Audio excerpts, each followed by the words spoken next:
reckon with the efficiency of the public sector. The public sector had to be modernized, and it needed a great reform, which is an ongoing reform at the moment. But it is a huge task, and this reform cannot be done just within several months or even a couple of years. It's a reform process that it's really long and quite difficult. No. Because you have to speak with all the groups of the society. You have to discuss it with certain interests that time's not on your side. Are affected. People are critical, for instance, we're going to talk about it more in part 2, but the pace of privatization has gone too slowly for creditors. And most of this should have been done before Greece joined the euro. I think that they really rushed it into joining euro, and Greece was not ready. There were several other countries. There have been privatizations before. But of course, the new plan of privatizations, which, let's say, for a 4-year period of time, they predict a 50 billion privatization plan. That's a huge privatization process. It's huge. It's incomparable with what happened in the past. We're going to get to that more in part 2. I want to just show you a few of the comments from the France24 debate Facebook page. Viewers sympathetic to those protesting during this 48-hour strike. Honey Benjamin saying the people must never accept these austerity measures on behalf of what he calls the banksters who created this mess. Never, with 4 exclamation points, or 5 rather. Micas Thomas Carlucci from Brampton, Ontario. This tragedy in Greece has been caused by corrupt politicians, lying government agencies, and foreign banks. The banks, again, there are the ones that are blamed. He says private sector workers who blame the public sector workers for having benefits is nothing but ignorance and jealousy. There's a bit of a situation where people in Greece pitted against one another. And then we have Panagiotis from Athens. He writes, I'm sorry to say that where things have come to this point, there's nothing more to do but gain time, because this is exactly what those EU and IMF packages are. Plots to gain time. For the real economy, the only solution is the new generation that's not used to living from public subsidies. But this change is going to be a long and painful one. In real life, there is no easy solution. Once again, Ali Fatemi, we're talking about, we're asking for a lifestyle change overnight here.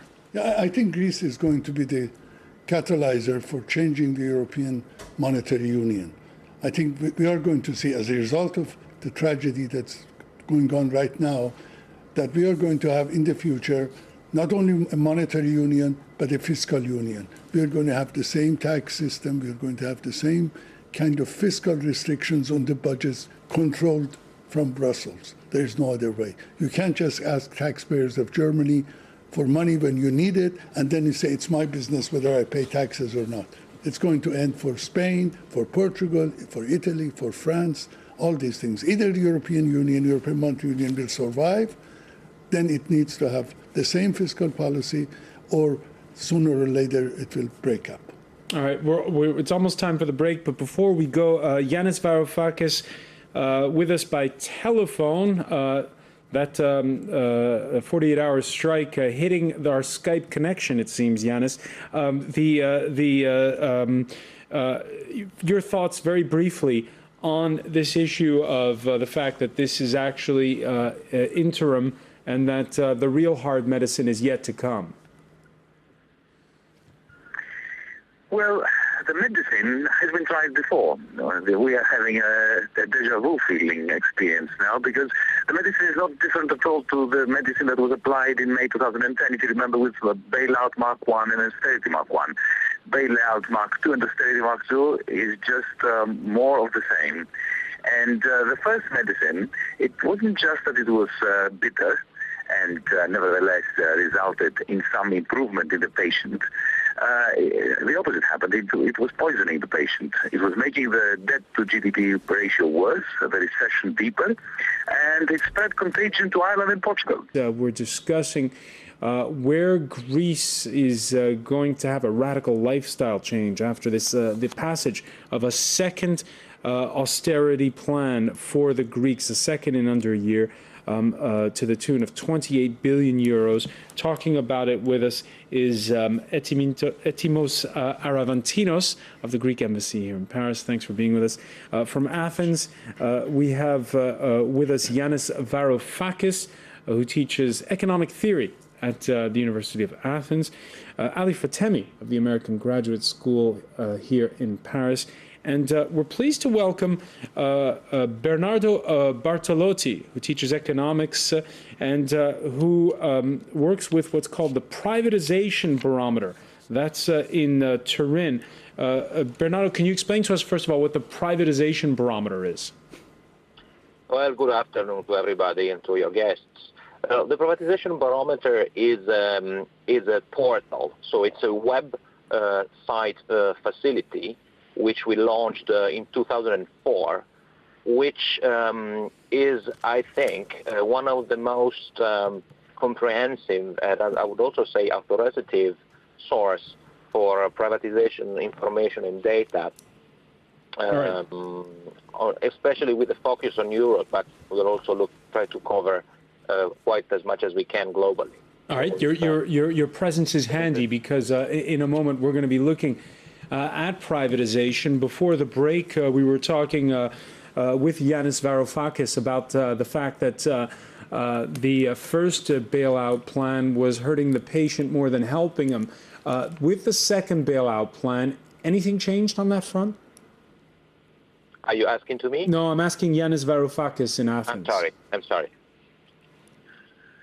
I'm sorry for being so slow to respond. It's just that the line is breaking up. If I gather correctly, you're asking me what effect is the second austerity plan going to have on Greece? Is that the question? Correct.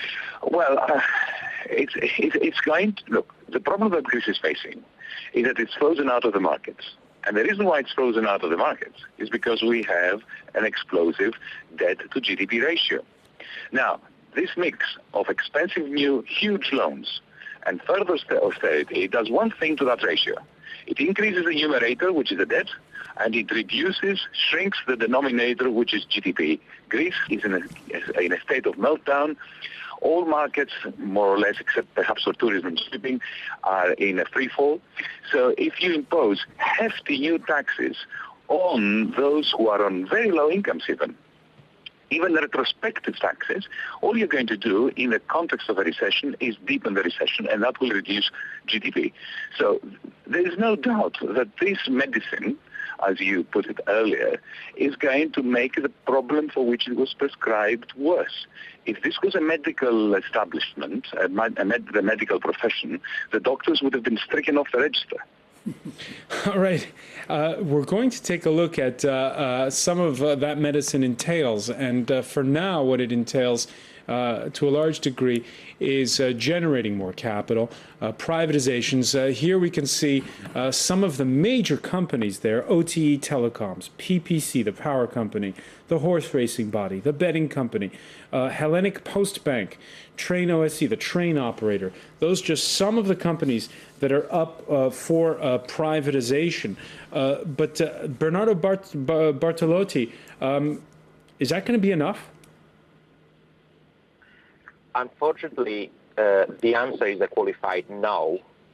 From our calculations, which are relatively precise, we estimate that the total value of the portfolio in terms of listed and non-listed assets that the Greek government owns, it is worth at maximum 14 billion. And they need so 50 billion. The maximum.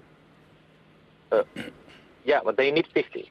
So there are something in the range of 35 to 36 billions, which are actually missing, not in the numbers of the plan, unless, and this is a big if, unless some fancy assets, such as, fancy quotes, obviously, such as property, infrastructure, even islands, should be taken into account to get. But from the international experience of the privatization of these kind of assets, well, these are certainly the most difficult sales to be implemented.